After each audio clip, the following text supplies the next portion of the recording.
The sticks are taped, the jerseys are on, and there is no safety net. It is time to do it for real here in the EASHL.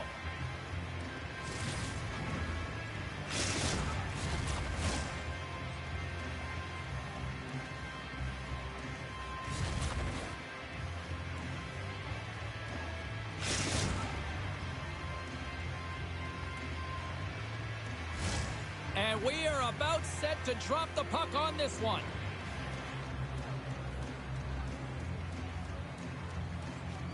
The Icebreakers win the draw, and they'll start on the attack. Quick pass to Cami. The Icebreakers take possession in the defensive end. Icing being waved off here. Well, that's great hustle and anticipation to be able to get to the hash marks first, James. The Nighthawks will play it in their own end. Grabs the puck in the defensive zone. Unable to reach that one. The Nighthawks take possession here in the open ice. Looking to make something happen along the boards. And look at this, they're calling a penalty shot.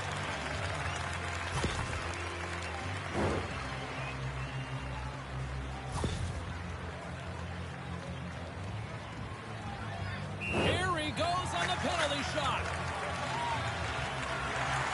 Takes a shot. Great save on the penalty shot. The penalty shot's always a game of cat and mouse, but I think he does a great job of not biting first. Patience and composure, he makes the save. And they win the offensive zone face-off. Now let's see if they can capitalize. Picked up along the wall by Dave. Look, here we go, 2-on-1. What a play, that's how you do it on defense. He's got a little jump. He's in the clear. Scores! Clinical.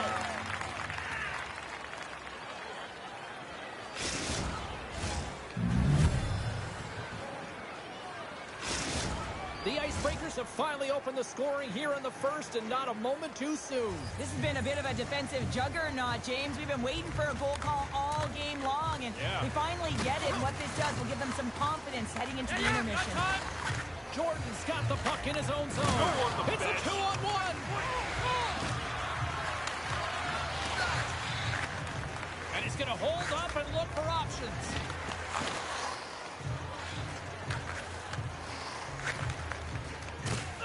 There's a big hit on the play. There's a reason the coaches put him out there, James. He's a physical player. It's a trend in his game. He can separate body from puck and wear down his opponent. Skates far from his cage to play the puck. Picks up the puck. Oh, he comes up with a big stop there. Day's got it in the defensive end. And he's ridden off the puck. Look at this, 2-on-1. Driving to the net. What a save! Oh my goodness, I thought they had it there on the rush. Moves it quickly over to Jordan. The Nighthawks will play it from the defensive zone. They've got some momentum here. Thunderous hip check on the play. Oh, what a hit! Well, you know that this is how he plays, James. He's been lining them up all night long. He's doing a great job of physically engaging. Oh, what a hit check. He got all of that. Drives to the crease. Scores! And we are tied. New game here, Pounder. Oh, yeah, it's a new game, James. But I really like the pushback to get the equalizer. Now it's what they do with that momentum. This next shift, it's critical. Well, that's a goal scorer's goal, James. I mean, he's got great moves, he's got great hands, and he finds his way to the back of the net. I mean, he has to manipulate the defender, pull them out of position, and he does, yet again. Here in the later stages of this period, it's all tied up. The Nighthawks take possession after that neutral zone face-off. The Icebreakers take possession. He's got a step! Oh, denies him on the play! And this is a great play by the tender to anticipate and get across to make that save. Oh, and here comes the boom! He's no... This looks dangerous. Across the line! Oh, tremendous save to shut down the rush there! Wow. Bro, why wouldn't you pass that dude instead of being a selfish fuck? He's got the puck. Pokes it away in his own end. The Icebreakers scoop it up along the boards. Exploring options here inside the defensive zone. What a change here! Cutting to the net! And that's broken up by a great defensive play. Taken along the wall by Day. The Icebreakers gain possession. And he takes the feed. Denies him. He got all of it. The Nighthawks have it now. Through center. Beautiful 360 with the puck. Spectacular stop by the goaltender. How did he hang on to that? Off the crossbar. Sometimes you don't get the bounces in a game, and right there, a huge opportunity to convert, but hits the crossbar and out. Game is still tied. Stones him in front. The Icebreakers gain control of the puck. Winding down the final minute of this opening frame. And he puts that one aside with ease. As a defender, you love it. Score! And the deadlock is broken as they take the lead. Well, that's a huge shift, and you can see everyone standing up on the bench. They know how much it means, but it's the next shift that matters most now, James. You want to kind of push and put pressure on your opponent when they're down. Getting into the later stages of this period, the Icebreakers are looking to build on this one-goal lead. And a nice poke check inside the neutral zone. Oh, look out. That had some hot sauce. Bro, you guys are fucking trash, bro. Disappointing result as they can't complete the rush. Perfectly executed hip check there. Drives it to the crease. It's in the back of the net. He scores! Incredible. 2 goals, 30 seconds apart. Anybody who just got up for a quick... Well, like they say, you never blame the goalie. I don't know why there is a fucking puck in front of me, 1-on-1. You guys are fucking... Oh, how are you a defensive man? The fuck are you doing? You have both...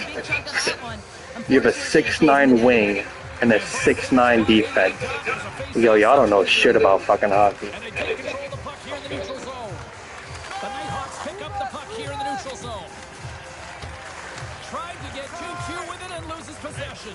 Trying to gain a step. He's clear. Oh, it just kind of muffles that one. Well, he muffles it because he's in tight, and when you're in tight, you run out of room, and you run out of option as well. You got to find a way to get the puck to the net. Shot into the yard.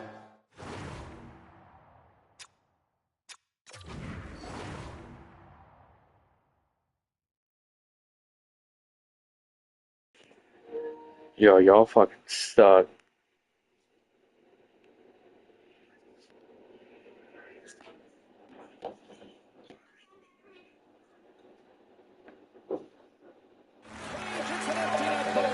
Anytime you put your goaltender, you're looking to make something happen, James. There's no question about that, but this time, it just doesn't work out in your favor, and it winds up in the back of your net.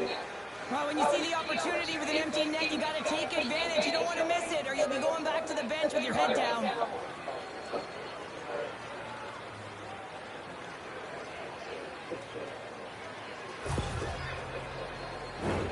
The Icebreakers have outshot, outscored, and all around dominated here in this first. There's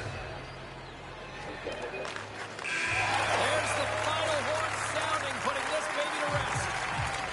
You know, I think this team, obviously, it's a loss, but I like their effort. You know, there's something here with this team after their debut performance here in the EASHL. Yeah, and sometimes when you're starting out, it can be difficult to establish chemistry right away, and often that takes time, James. And with a little more practice, a few more games under their belt, I'm sure they'll get a W.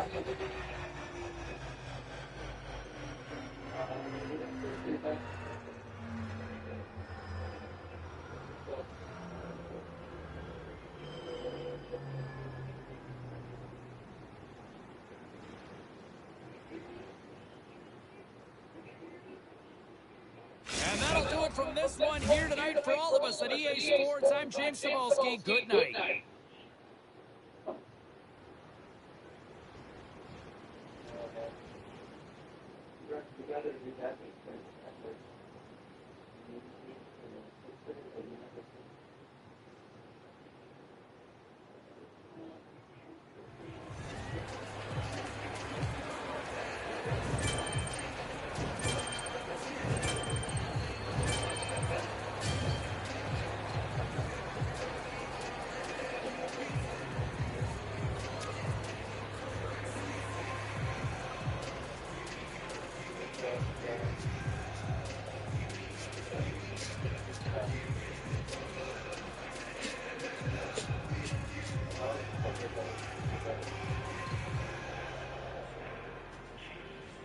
to work on their weekend, right?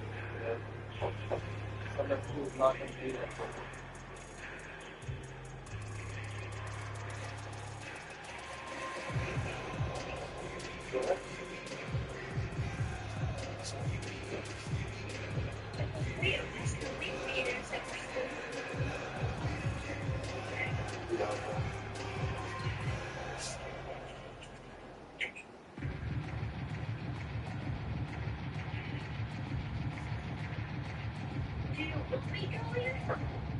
What's up?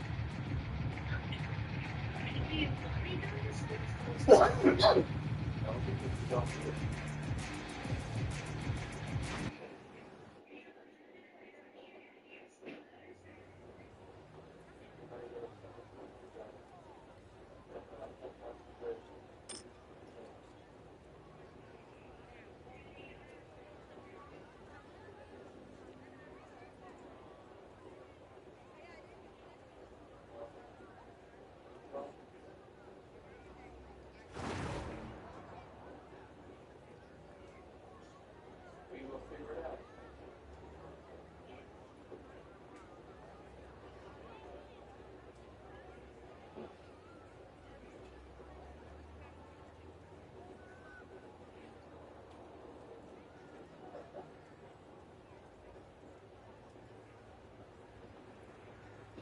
Alright, baby. Will you give me a let you go? Okay. Well, I love you.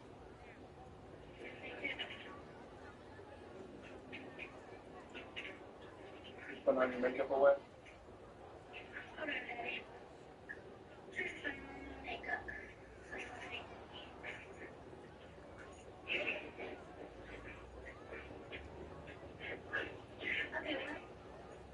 But you know, you see her welcome.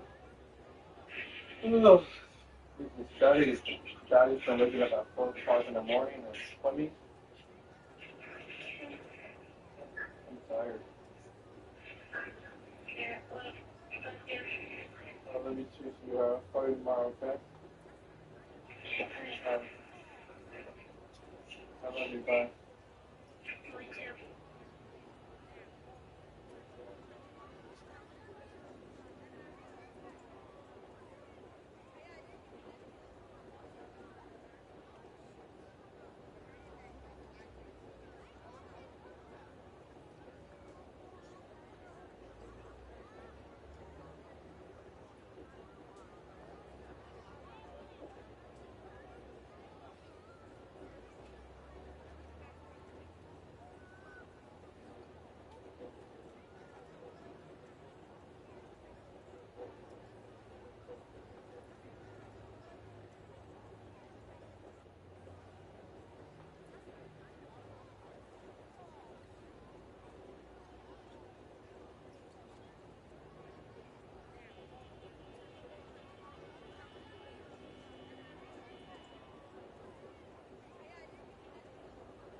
Quarterback they drafted up. They wanted to see what happened.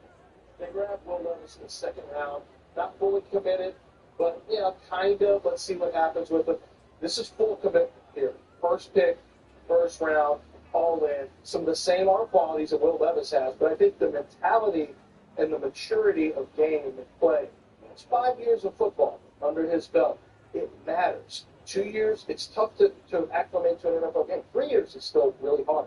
5 years, I think it's really going to benefit him. I love your point there because we saw with Bo Nix a year ago, all that play and experience, and I think a huge benefit from the Denver Broncos' perspective. Now, the last couple of days, we did see a trade happen in the first round. We weren't sure whether or not that was going to happen. Today, there was plenty of buzz. If you were watching our coverage, our NFL media coverage, our insider, Ian Rappaport, gave us a list of potential moves that could go down. Well, it turns out we do have a trade. Trade action presented by Artis. Take a closer look here. Oh, Neiman, right on point here. The Browns no longer picking here. Making a little bit of a flop. Now, your Jags were part of that original broadcast team. Offensive game. Browns will receive the 5th overall pick swap, but the Jags will now officially be on the clock. They'll also get 4 from the 200th in this game. Cleveland, once again, swapping picks with the first selection. 2 to 5. 36th overall, so we pick up a second rounder and a 4th rounder. Check that out. A first rounder. You know, what's something, Spike, is that if you only had somebody who wasn't with the Bucs, who could speak to, with the Jags, who could speak to what the Jags might be thinking here as they move from 5 to 2. If only there were someone, He was in quiet. the very room who was on a telephone who we hit before we came on the air, who could speak to this. Look, I can't yell that off. Duval is excited because the person that they're going to take is certainly going to be a game changer. You don't move up to number 2 unless you're taking someone who can be a gold jacket type. I have a premonition. Okay, we will wait. Once again, the Jags on the clock because of this trade. I watched Ian Rappaport on television a little bit earlier talk about the fact that the Jags would potentially be aggressive, that they wanted to show that, hey, we're not that far off. It didn't feel like that sometimes watching that a season ago. I can't help but think that the speculation around the Browns taking Travis Hunter might actually make some sense here, although I also saw some mocks with Genty being selected, but that wasn't at the 2nd overall pick. Well, I'm trying to get him to go. You got the right player. We just had him in the wrong uniform. Yeah. And then we can put it probably Travis Hunter in a team. And the reason why, look, we talked about in this draft class, there were maybe 5 blue chip players. And some would say that Travis Hunter was the number 1 player on the board. You've heard James Gladstone and Cohen talking themselves. They talked about having someone with the intangible quality. Well, Lance will tell you, when you dig into Travis Hunter's background, look, this dude loves ball, he loves fishing, and that's it. He's going to be locked in and focused. So to me, it makes a lot of sense. And 2 of the big things that the Jags had, they needed a number 2 receiver, and they needed a top 4. Well, you get 2 for 1. Who doesn't love that? Who doesn't love when you can go to the store and get a little 2 for 1 discount? This is really what a bold move by the Jacksonville Jaguars to pull this off, because they're going to get a guy who, as Bucky just mentioned, plays 2 positions. He's my top wide receiver, and he's my top corner. So wherever you want to play him, he's going to be my top player at that position. But I think what it also signifies is that there's a new general manager in town. There's a new vision in town in terms of, head coach and general manager. And they really wanted to take a swing right off the bat. They said, look, this is our board. Let's go get the guy that's at the top of our board. And I give them a lot of credit for wanting to go get the guy that's at the top of their board. There's been a lot of talk about Ashton Jeanty. Teams want to come up to get Ashton Jeanty. Look, these are 2 elite players in this draft. And I think teams are basically saying, we want the best of the best. You told us a couple weeks ago on Contract Live, I had asked you, hey, is Hunter said the same exact thing. He's my top wide receiver, he's my top corner. Does he play both ways? You thought that was the case. You thought it might be in a Cleveland uniform. Does that perception change knowing the staff and how they might want to utilize it, knowing kind of that personnel already? I don't know, but how are they going to use it? Well, look, I would think that they see him as a wide receiver. You also can play for him. They're looking for someone with the general quality that can come in there and of the team. When you look at Trevor Lawrence and who he's played at his best, he's had what we call ball catch. Guys who have elite ball skills. When you look at Travis Hunter, there are few that can catch the ball like him. On offense or defense, he is a game changer. He gives them not only the playmaking, but he gives them the pop. Everyone in Duval's really excited about what he brings to the table. A lot of the dad that comes with the game. It's going to be fascinating here because the Giants have the third overall pick. Speculation about them maybe even trading down. We've already seen one trade. That doesn't necessarily matter if it's 1-2 the way that we saw it, which was Gamble and Travis Hunter. But does that put the onus on another team trying to get aggressive to move up? And we'll find out. First things first, who the Giants take.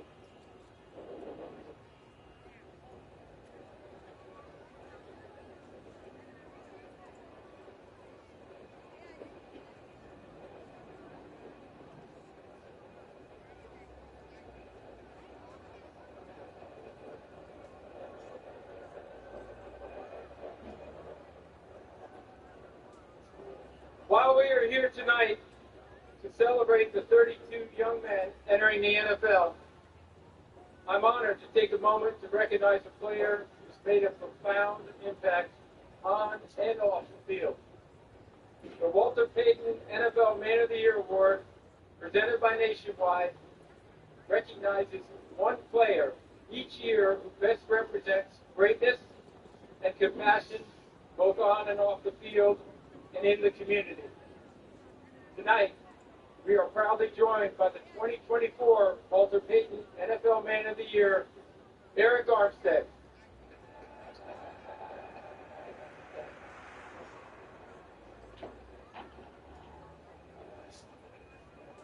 First off,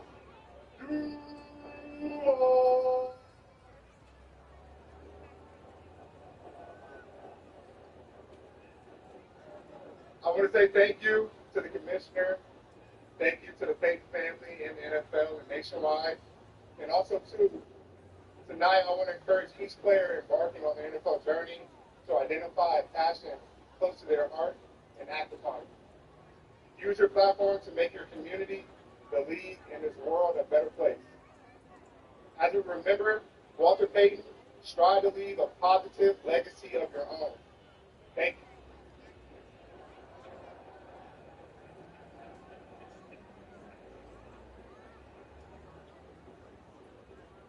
We have a trade. The Cleveland Browns have traded the second pick to the Jacksonville Jaguars. And with the second pick in the 2025 NFL Draft, the Jacksonville Jaguars select Travis Hunter, wide receiver, defensive back from Colorado. I won't necessarily say a homecoming, but Travis Hunter, Savannah, Georgia, about a 5-hour drive from Jacksonville. So a lot of that family contingent won't have to travel too far to go and see the number 2 overall pick play for the Jaguars.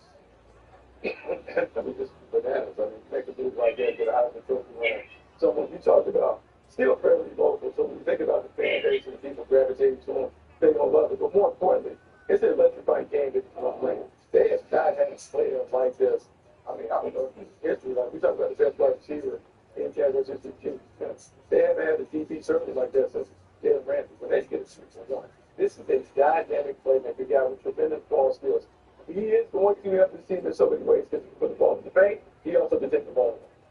He's a big game hunter. You know, well, not exactly but you know, he is what he is a truly dynamic athlete. He is truly, when you watch him on both sides of the football, he is so natural. He looks like that kid in Little League and in Pee Wee football that you know is just so much better than everyone else. And that's what he was every time he was on the field. We're talking about a player with elite instincts on both sides of the field and elite ball skills. And you see that right here. This catch is a phenomenal catch, one of the best catches I saw all year long. That's the one he went up, catches through contact. He's got this yak ability where it's a catch and go, and he's slippery to catch. He's not the fastest player, but when you get into coverage, this is where he really shines to me, is at cornerback. I think once the ball is in his area, his ball skills take over as a wide receiver. And so you're talking about wide receiver on wide receiver matchups. before the ball goes up. So the 50-50 truly turns into more of an 80-20. I think the instincts from man, the instincts from zone, doesn't matter. Zone, you're in great danger if you lurk with your eyes as a quarterback. And Bucky, I don't know how they're going to play him, but I know he's going to shine. He's got some technique stuff he still needs to work on both sides of the ball, obviously. That's what happens when you play both ways. You don't get a fine-tune one direction. But I guess the question is, can he play both ways when he needs to be in meeting rooms on both sides of the ball? Well, I think he has to play both ways because that's what he's always done. I think it's very similar to the way that you utilize your top player in high school. The thing that you have to do with him, superior conditioning is always there with him. He's on that pro that he can run all day, and it's easy for him. The thing about it is, you want him to have the ball in his hand because he makes the magic happen when he touches it. But you also want him on defense in a critical situation. To me, it's very easy to put him as your starting guard receiver to make him nickel if you're down corner and kind of mix and match what you want to put him in on either side. Can I play devil's advocate here? Basically 6 feet tall, 188. Yeah, spare. That's a lot of reps. And we always talk about the growth, right? You can get it done at the high school level, you can get it done when you level of college. He obviously was able to do that. It's the NFL, too. Like, there's a reason why we don't see dudes being able to do this. Physically, can he handle that load? Well, I would say the college game has more plays. Like you're going up tempo, you're playing 100 plays on offense, then another 78 plays on defense. Well, we're going to take that down because the NFL game operates at a much slower pace. And to me, it's a creativity that the offensive coordinator can utilize to really spell him. You don't necessarily have him on the field every snap when you're on offense. You have other players that remember. They don't have Brian Thomas Jr., they got Gabe Davis, they have Parker Washington. Those are the guys that could be your starters. Travis Hunter is kind of like your chess piece. I know right now he's their best corner on the roster, like right now today. And so there's so many different things. I think what you do is you go through the process in camp, training camp, you kind of see where you are. And it may be a game-by-game decision where you play more offense or defense, but I know that you love to have a two-way player that is awesome. So I'd love to know what that reaction is currently in Cleveland. We thought that they were going to have the guy that's going to love it up. But they've got a nice haul. I mean, that is dangerous, though, because you're trading out of, look, there are 3 players to me. It's not Cam Ward. I like Cam Ward a lot, but 3 are Travis Hunter, Ashton Jeanty, and Abdul Carter. These are the elite 3, the big 3 in this draft. You traded out of that. Now, at 5, you still have a chance potentially to catch Ashton Jeanty. I would go, would you do that at 5, or do you trade back again and start stockpiling? Because in a couple of years, you're going to have a quarterback draft that's really, really good. Yeah, but Big Chop is no longer there. No, I can't imagine the dog pound being the dog pound without a dominant running back. I mean, Gammon from the guys. Mike Gammon, I can't say, but Mike Gammon has a tear forming in his eye because of the love. No, it's here. I'm literally at the edge of my seat. I cannot wait to see what Louisiana men do. A lot of speculation. Maybe it's Abdul Carter, who Lance just said he is one of the elite players. This is still a squad that could be in a conversation for another quarterback later. Pass on Abdul Carter. I hope that's not the Yeah, but that high five, are they always excited about Not it? really excited, right?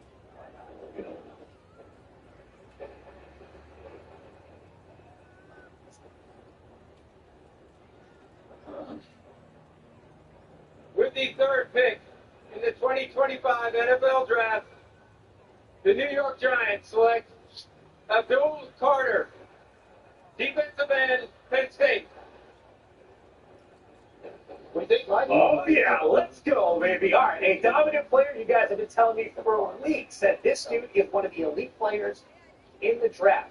Get after quarterbacks. And look, you mentioned dog pound. Always got that running back. I think about the Giants being successful.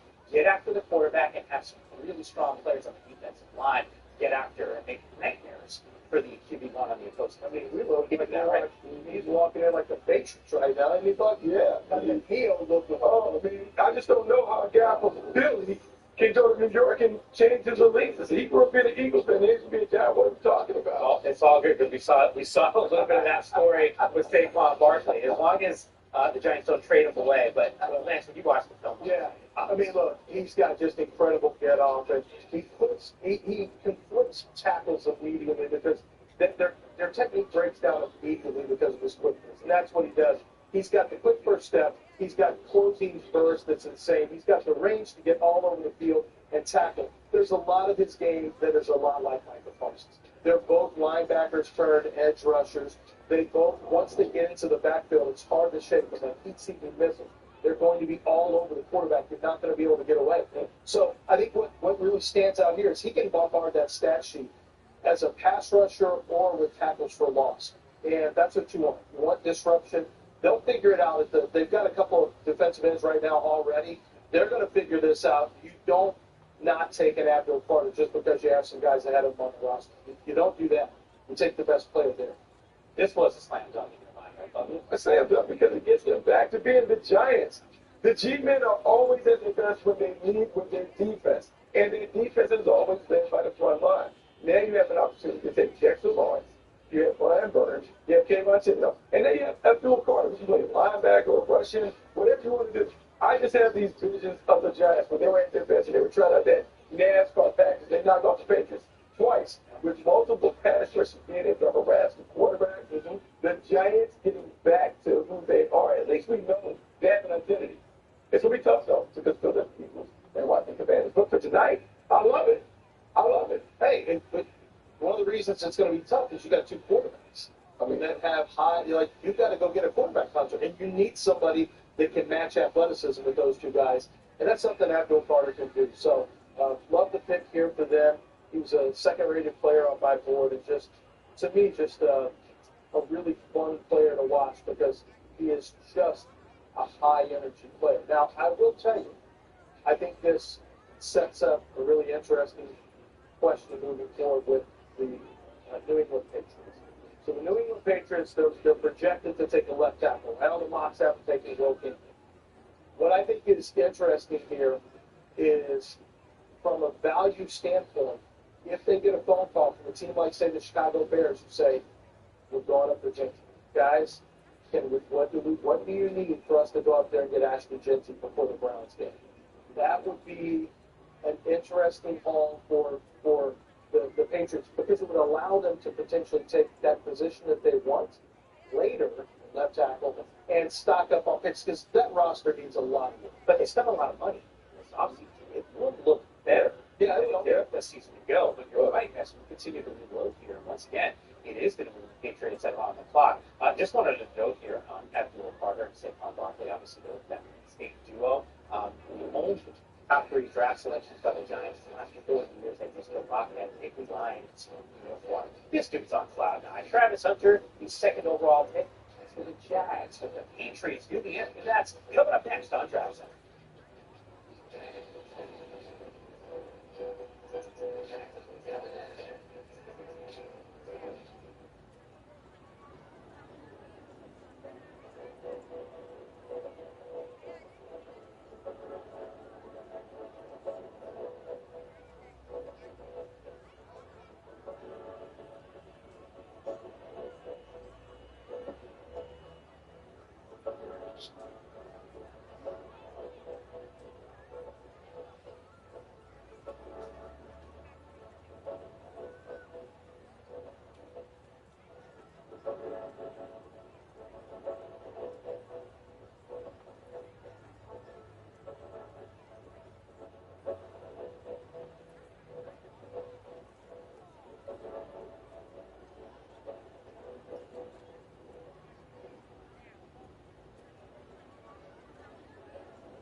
Oh, welcome back to Draft Center, presented by FedEx. The Patriots picking inside the top 5 in consecutive years after having 0 such picks, 95 to 23. They're inside that draft room right now. They've got a new sheriff in town, Vrabel. Back to Palace of sorts. Oh, okay. Who the pick is? See it front line. So you got Elliott and Ryan Kelly sitting in the center. Yeah. We'll find out exactly what the selection is. The pick is in. It's to take you back to the Okay. We're not taking the pick just yet. I thought we got it. It's not all the way because we didn't see all of the excitement. The high-fiving and the jet. Yeah, you got to make sure because every pick is a good pick in the world. Everything. Yeah. There's not one where you see people never seen somebody collapse out down on their head and their hand. No. Never seen that. I have when I've seen some of these picks. I collapse my head. Every pick is a great pick for that. This will be a fun conversation coming up because I think the Patriots are really interested. Getting Vrabel back and trying to reset the Patriot way after it's stumbled the last couple of years. This is going to be a fun time to watch and see what the Patriots will do throughout this draft. And once again, a spending spree in this offseason. We saw the graphic there getting done on the defensive side, also the offensive side of this pod day. And yes, it is now official. And if you take it back to your bet.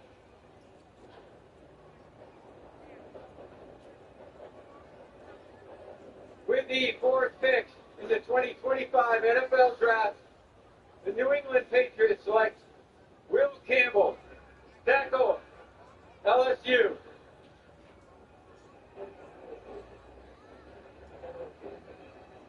It's the easy pick presented by Bud Light. God, my God, look, if you're going to pinstripes like that, you got to be an absolute dog.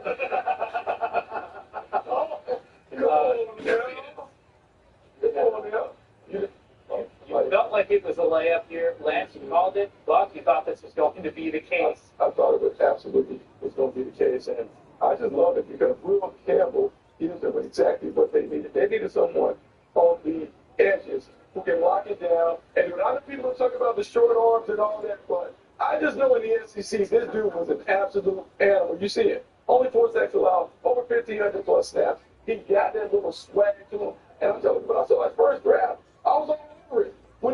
Look, pass pro, the technique, firm hands, base, all that other stuff. Like, he's a clinic when it comes to pass protection. Now, in the run game, there can be some things that show up that you're like, man, I'd like to see a little more physicality, a little more nasty. But when it comes to passing, pass protection, he is that dude. And with Drake May, you're setting up the quarterback for success by having Will Campbell there. First and good, his hands are like granite. Like when he hits guys, and I mean first contact as a run blocker and his punch and pass protection, it's like granite. The second thing is he has really elite agility and recovery ability. So when he gets beat, he can recover. I think, I do think the arms can come into play at times. The shorter arms, they can come into play. My dad was an NFL line coach, and he always told me, guys say that, when you hear somebody say the short arms don't matter, they don't coach offensive line. So, that is one of the concerns for him. It just means that he has to be really refined as it pertains to the timing of his punch and his hands. His feet have to be really good. There's still some areas of correction that need to be had in the pass pro for Will Campbell. But what he's got is a mentality that Bucky mentioned, the dog mentality. From what I understand, Mike Vrabel fell in love with him after he got him face-to-face. And so this was something that was kind of locked in because Vrabel loves him. It's a huge position, left tackle. But, the other thing is, as a run blocker, he's a nasty run blocker with good finishing punch, and he's got some strong hands. So if he gets into you, you're cooked. Like, you're not getting away from those strong mitts. You know what he got me? He got me when I saw the playlist today. They were talking about the walkout music. And because Lil Wayne is in the building, and he said, I'm coming out to right above it, I just know that Will Campbell is that dude. Will Campbell is about their business, and they need an attitude change in New England. Oh, there we go. Give him a little weight before we squat there. Put some weight on our back. I'm just saying, people are sleeping on. You don't wear a green pinstripe suit unless you got that in you. Gammer, you just don't do that. There's a reason why I'm wearing gray and blue. So I just keep it in the middle of the fairway. I'm just blue. Yeah. I'm just laying up on a par 5. I've seen this happen with other teams where they draft a guy, highly thought of on an offensive team, and they take him to the top 5, top 10, and it doesn't pan out here. You guys talked about the arm play.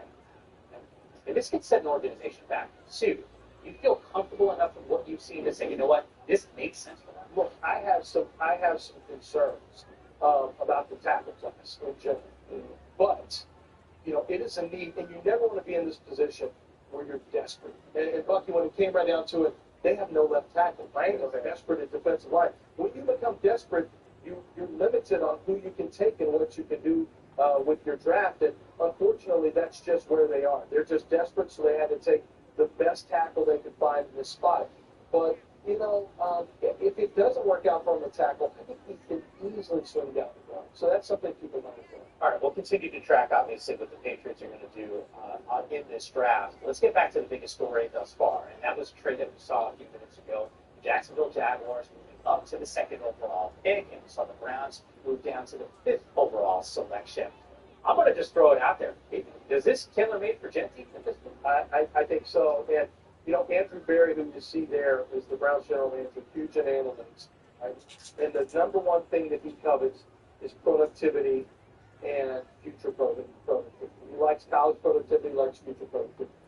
The analytics crew, this is going to be interesting, because if he takes Genty, that is the anti-analytics move, to take a running back in the first round. That's so anti-analytics.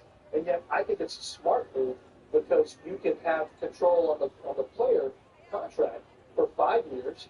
Then you got another franchise year for you, maybe a second franchise year. That's 7 years with the running back. That's like having 2 contracts. So it's like, all right, there's maybe contract left. Maybe done by that, Which is kind of a crazy way. if it's Genty. Maybe it's not. Like it's only he's one of the 30 players who seems to be taking a job over town.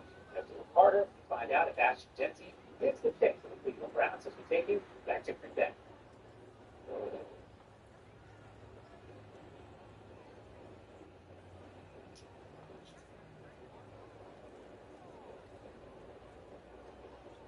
With the 5th pick in the 2025 NFL Draft, the Cleveland Browns select Mason Graham, defensive tackle, Michigan. All right.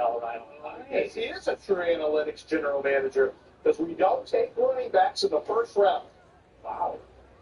I gotta be honest, I didn't see this coming. Not that Mason Graham was out of extremely talented. But every mock draft, he's been mocked to the 5th overall. The 5th overall pick. It wasn't this team, and I think that's what sort of clouded my judgment here. So you're not surprised, like, yo, did you see one of my 15 drafts on NFL.com? I had Mason Graham the whole 5th overall the entire time. Well, here's my thing about Mason Graham. If you're talking about production and performance, if you are a film study nerd, this dude gets it done. We talk about in the running game, he is physical, he's aggressive, he's spicy, low leverage player. People talk about how he comes off the ball, quickness, the ability to get through the crack, the way he gets off puck, the non-stop relentlessness and competitive spirit that he plays with. To me, Mason Graham is one of the dogs in this draft. And I know he's not going to win the beauty path when it talks about the arm and the prototypical dimensions and goes there. But if we're talking about playing the ball, there don't many that play ball like Mason Graham. High floor, not really. There's just really no bust potential to me. I mean, he's going to be, the question is he going to be good or is he going to be great? I think that's the question. There's a little bit of variance in NFL circles. What I see is a player, Bucky mentioned it all, gets off blocks really, really quickly, really well. Hands are extremely active. He's very quick off the ball. He plays with that leverage. He's got the broad, strong build. I think that he doesn't give offensive linemen any snaps off. There's just no snaps off. And so because of that, if you don't finish him, he reignites. And that's how a lot of his sacks come. That's how his tackles come. He reignites the embers and can make plays if you don't finish him as a blocker. Top Browns draft pick last year, Michael Hall out of Ohio State. We got taken in that 2nd round. Now it's Graham. Michigan dude that's out there on the same line. Larry, wrestlers. Yeah. We love the wrestlers. So I'm going to throw this out there because I think, Lance, you said something. The conversation and the question is good or great. It's easy to be great when you're coming in as rookie. Miles Garrett's also on now, right? Like, that'll help ease some of the focus for you. Good point. And we talked, Bucky, about, we thought that they could be, well, I've talked about Abdul Carter over those times with Cleveland Dickies. Well, for that part, you just stick with Miles Garrett, you know your offense is where it needs to be. it's easy to win games if the other team can't score a lot of points because you're in the backfield all the time. This isn't the defensive end position. It's not the rush position on the edge, but it is another defensive lineman. So it's the same concept of building your defensive team. We went in, we started our coverage referencing some of the mock drafts. The point is, I felt like on every single one that I saw that hit on NFL.com that we talked about mock draft at 6, it was Jets. Every single time. Yeah, I mean, that's it. I mean, look, I'm 5 for 5 based on the thing. If they're 5 for 5, oh, look, it goes 6 for 6. It was, You kind of saw that. It's right. well, no, what about the guy from Texas? Like, just being able to kick up. You got to get the offensive line. You got to get the Texas, right? Be Carroll. Carroll loved them. Marshawn, all that, like, I mean, that was just, yeah. But I don't know. I don't know. I don't know if I want to be 2 teams past on that. I understand he's a running back, but this is a tricky one because Delvin Banks, you mentioned when you're referring to Delvin Banks, the thing about tackle, it's a deep running back draft. It's a kind of a loose tackle draft. So it's just I struggle seriously. I just find it hard to talk about it right here. Considering some of the issues they had on the offensive side a year ago, with a Pete Carroll, new regime in there, where we saw the Marshawn Lynch's of the world, Zach Charbonnet more recently, they focused their offensive attack. I get it, Gino's there at this point. You're right, don't know. Thought he was going to be his last pick. That wasn't the case. What is it going to be to take Green Bay fishing in the day?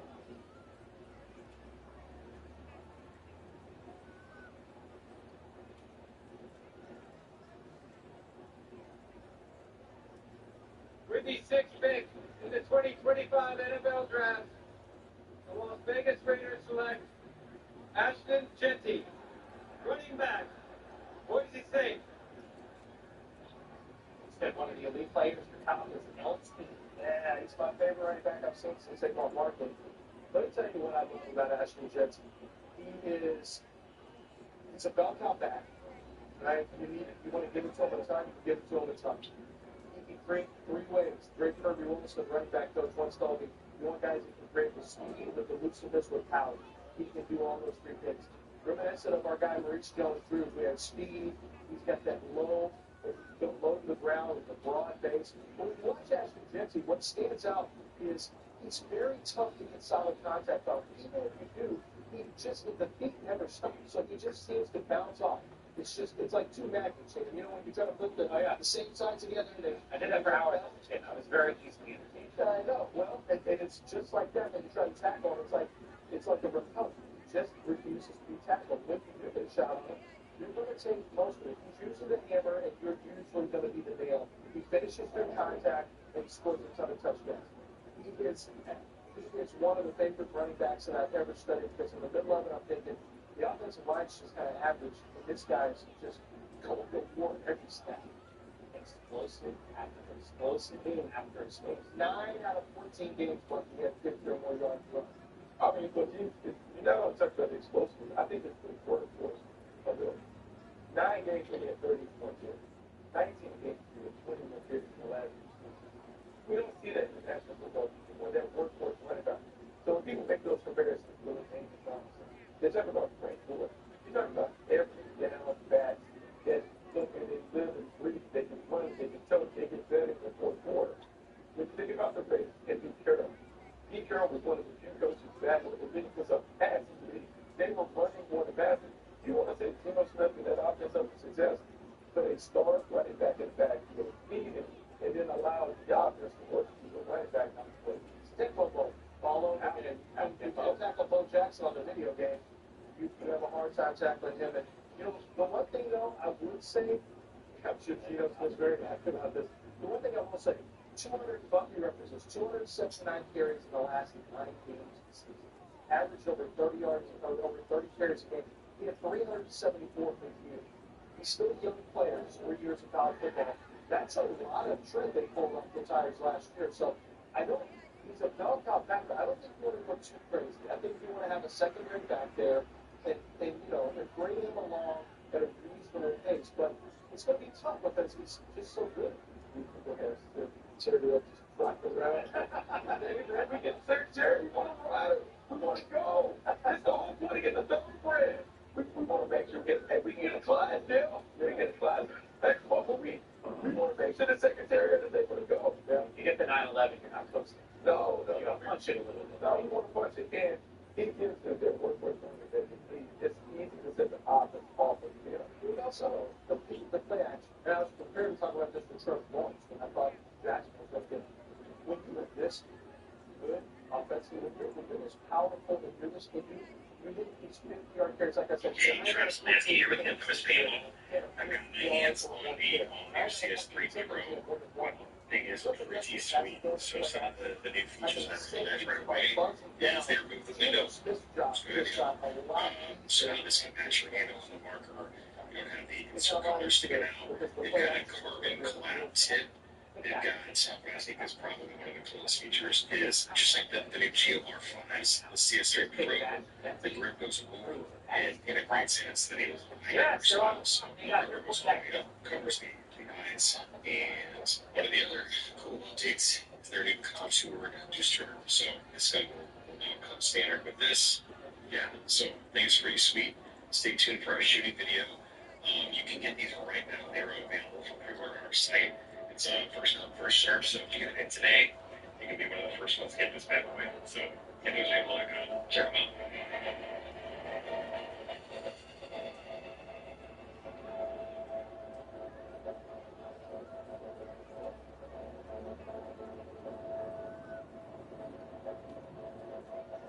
What's the name, Milo? The gig's insane. And we're making this flight. Oh, you're making this flight. Oh, my way goes up. Take off.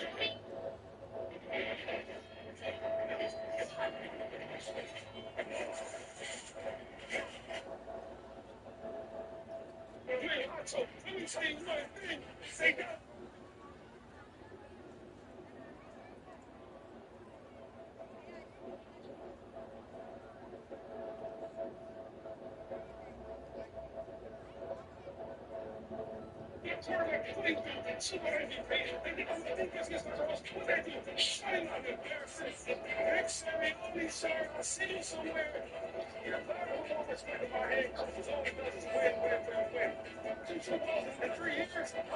And this was the one I want to talk about. Yes, we know that. It's a battle. Yes, we know it. Same time. Boy, I love you. It was fun. I'll see you at the parade. Popping bottles like I did last night. Let's go. Japan, because he was a seventh-round quarterback, and you're like, this isn't fair. Yes, Philadelphia's roster is great, and had they won this, I get it. But there is the art of quarterback. It's not all legs and arms. And Brady talked about this. Tom Brady talked about this Friday on the show. My last year, in my last Super Bowl I was a part of, I was 2 weeks of watching film. Friday night, I was just going through film. I knew Kansas City's defense better than they knew themselves. I had the answers to the test. That's where I was great. That's where my magic superpower was. It wasn't how fast I could run. It was how fast I could diagnose what they were doing. What's the special quality? What's the internet speed of me as a quarterback? Fancy. Yes, he was Starlink before Starlink. And that's what disappointed me. It's just losing. There is no shame in losing to Philadelphia. J-Mac kept telling me all week that defensive line's trouble, and I kept thinking, Joe, it's Humphreys, they'll be fine, it's Mahomes, it's Andy Dalton. But, and this is not to just dump on Mahomes, but he's gotten a lot of praise for years. But watching that game made me realize how great Brady was. Peyton Manning was completely undone by the Seahawks. If you go play bully, we're going to have some bullies. Yeah. They need more bullies. Mahomes was completely undone by the Eagles' defense. Brady found ways to beat the Seahawks team. Manning, great. Mahomes, great. That's Brady. A lot of you guys play poker. You can't just win when you have the best hand. It is about constantly buffing and manipulating and trying to marginalize their best and elevate yours. And I came out of that game thinking, did we ever get how good Tom was? And I'm not saying that, listen, I'm not saying that because he works for the company. But boy, when you watch that game, I felt like Kansas City had the same play about 28 times. It is what you do before the ball is snapped. It can't just be, let's see if our left tackle can block it this time. The answer's no for 3.5 hours. I will say it's being subscribe here. You can see this from the herd, including exclusive behind-the-scenes videos and more, wherever you may be, wherever you may be watching. Thanks again for making us part of your day. Alright, let's take these guys out before they get to our base here. We just need to get a little bit more money before we can upgrade. Let's take out this last wave here, and nice, this guy can upgrade. Let's take it about storage faster already. Well, let's talk about something that may be uncomfortable.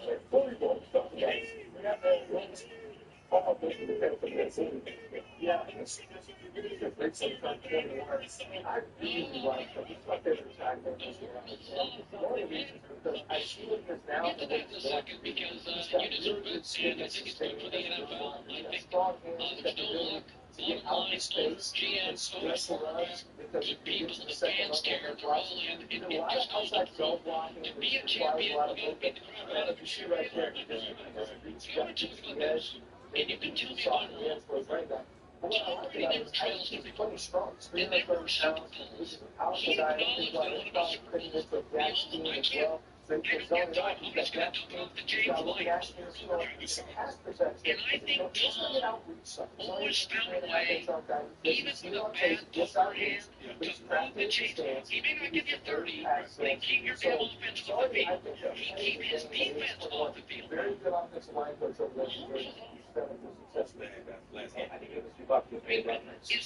the gap, Brady and Mahomes? So before this game, a big guy said, hey, this gap is closer than most people think, right? And all the success that Patrick Mahomes has been doing lately, the team, and I played with Pat, so I know him and Tom have shared that same money and gene of, okay, do we get it done? But watching this game last night against the Eagles, first of all, there was a lot of times everyone's going to say, oh, the lead thing is the line and block, right? And they were getting beat on.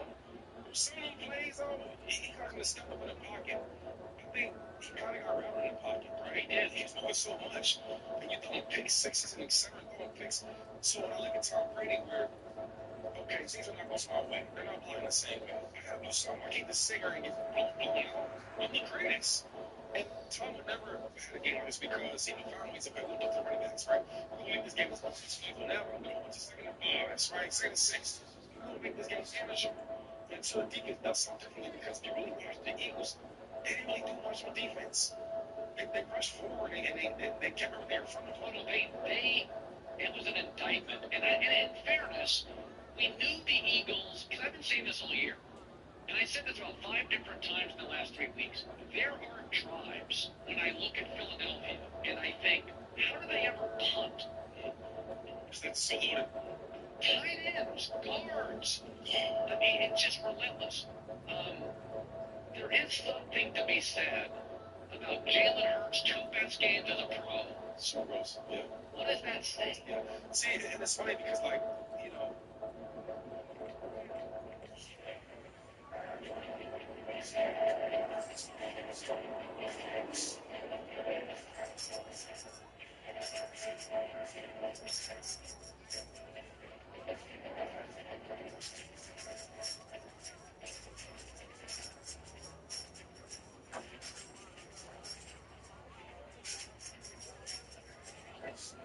I think Jalen Hurts right now is going to change the narrative of the quarterback.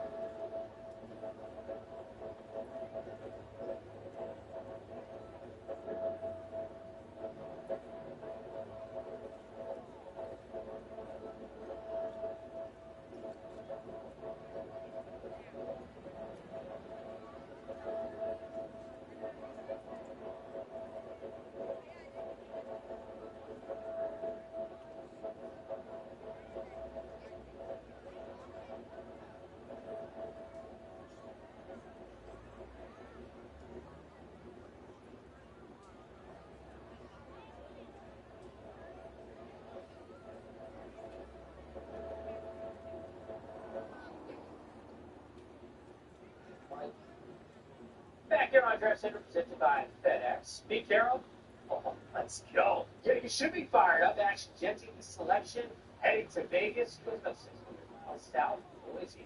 Not too far from that fan base. Watching right heading to the stadium.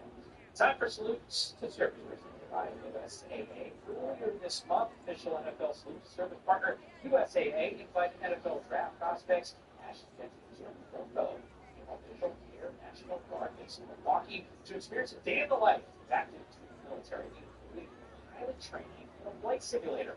USAA and the NFL say thank you to those who stand ready to defend our nation.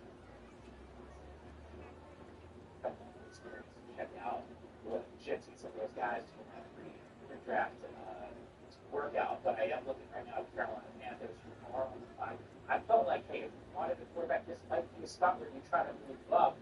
So I bet you guys are going to be able to that's great to move out and just bring it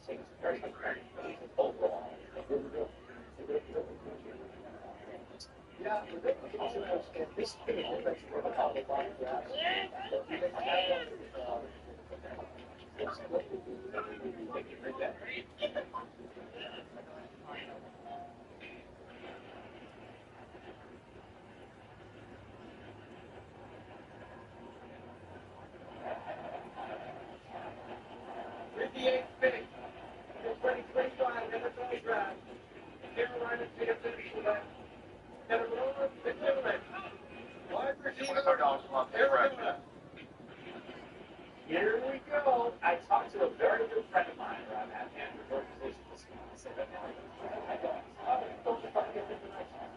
And at the very end of the conversation, he was, here's the thing here. I immediately hooked up the range for technical buildings. The building is kind of all over all of it. And this is, to me, the hardest thing to do because it's not a thing that's actually real.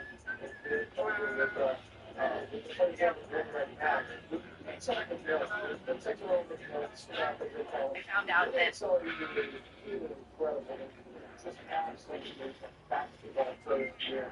He's tall, range, you can play over the top, and pretty much any corner down. He's got great time, which you have to have to basketball. And you know, the next thing is the highlight reach of the team.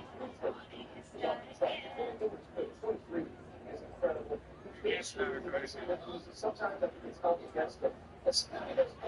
Sometimes you have to just drive out the dry phase. I think that's like a usually folks who go to the joke and how it's great. They have to move the number one team in their family. You can sit there and look good, but now you look at it and want to say, and think, no, I'm cleaning the mirror. Yeah, it's a discipline. You can't go there. You're too good, not that good. Oh, you're going to be a team-back. And you're on the bench with me because everyone is on the back. This is good. And somebody else is down. We're going to put it back. Now, so that's what we talk about. And all that. And look at this. What's that thing we talk about?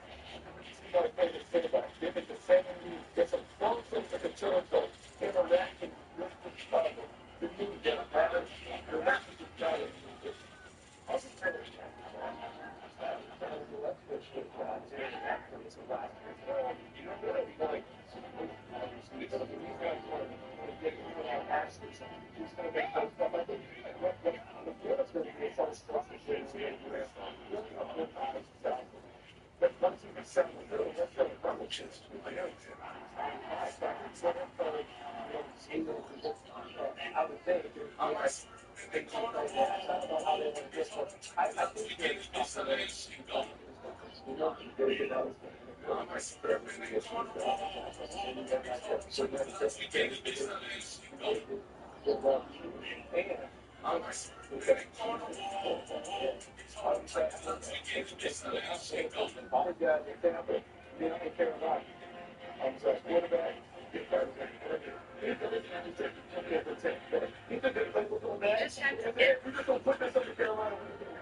months ago, if you told me that team had been a good fighter, you think it'd be a last couple of weeks, yeah, but that's what you gotta do. Yes, it's it. Yeah, and but you did that. But you know what? Individual. What happens? We end up going on this long roller coaster, and we come right back to where it is. Everybody that we love at the end of the season, we end up loving them. And look, here's the volleyball stuff. People talk about, they didn't get enough volleyball. You guys should be on the other end of that. He's a legitimate volleyball player.